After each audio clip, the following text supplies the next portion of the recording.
नमस्कार शेतकरी मित्रांनो, सुपारीची लागवड कोणत्या महिन्यात करतात आणि किती फुटावर करतात ते आपण आता या व्हिडिओमध्ये पाहणार आहोत. हे पहा, हे आहे सुपारीचं झाड. याची उंची 3 फूट ते 2 फुटाची अशी सुपारीची रोप आधी निवडून घ्यायची. ही मंगला जातीची सुपारी आहे आणि त्याला 8-8 फुटावरती आपण आता ही लागवड करणार आहोत.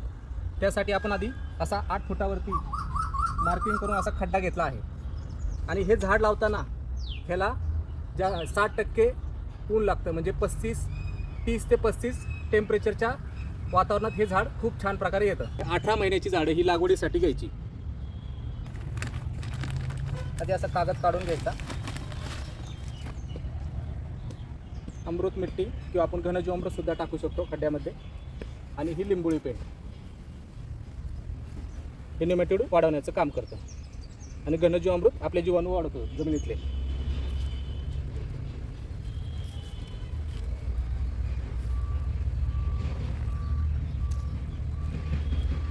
अशा पद्धतीने आणि असं पायाने दाबायचं, जेणेकरून पाणी दिल्यानंतर हे झाड हलत नाही.